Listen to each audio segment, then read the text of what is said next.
Class 12 এর third semester sir সংস্কৃত বিষয়ে sir আমাদের টেক্সটে কিন্তু মাত্র 3খানা অধ্যায় করতে হবে। আসলে আমাদের টেক্সটে 3খানা বিষয় করতে হবে। কি কি বিষয় স্যার?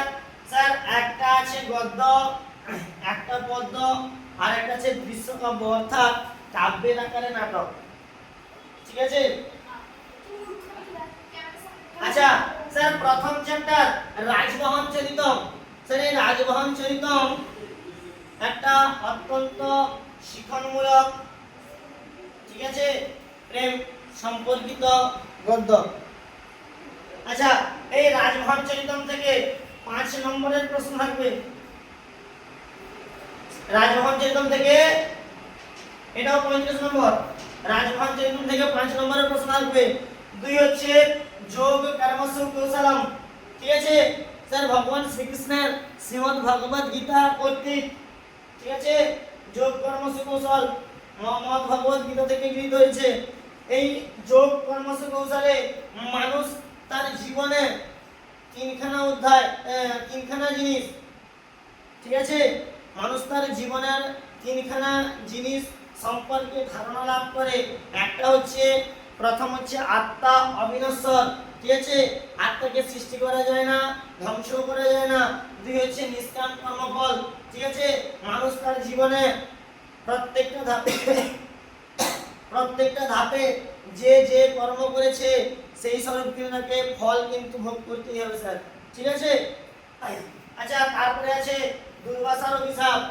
ঠিক আছে, এটা একটা দৃশ্যকাব্য অর্থাৎ কাব্যের আকারে নাটক স্যার।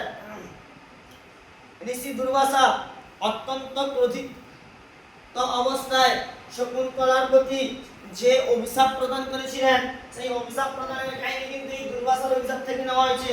ঠিক আছে স্যার? স্যার টেক্সট পোরশন শেষ স্যার, প্রত্যেকটা অধ্যায় থেকে 5 নম্বর করে থাকবে। ঠিক আছে, এরপরে চলে আসো ব্যাকরণ।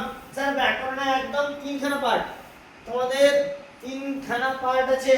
প্রথম হচ্ছে স্যার প্রত্যয়, কি সংখ্যক প্রত্যয় দেওয়া আছে স্যার, সেই প্রত্যয়গুলো বলতে হবে। প্রত্যয় থেকে থাকবে 5 নম্বর। ঠিক আছে স্যার? 2 হচ্ছে স্যার কারক বিভক্তি। স্যার কারক বিভক্তি 3খানা কারক থাকবে, কর্তৃকারক, কর্মকারক আর করণকারক। এই 3খানা কারক তোমাদের থার্ড সেমিস্টারে পড়বে, সেখান থেকে 5 নম্বর। আর স্যার সমাস শিখতে লাগে 6 মাস, ঠিক আছে, সেগুলা সমাস থেকে থাকবে 5 নম্বর। ঠিক আছে?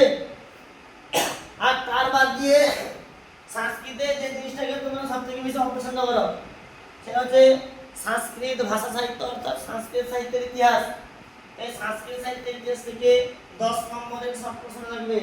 ঠিক আছে স্যার? আমাদের টার্গেট থাকবে প্রথম 5 থেকে 6খানা ক্লাসে এই 3খানা টেস্ট যেন আমরা শেষ করতে পারি। ঠিক আছে? এই 3খানা টেস্ট যদি আমরা শেষ করতে পারি তাহলে আমাদের হাতে যেটুকু সময় থাকবে সেটুকু সময়ের মধ্যে কিন্তু আমরা নিজেদেরকে ভালোভাবে প্রস্তুত করতে পারবো। ঠিক আছে?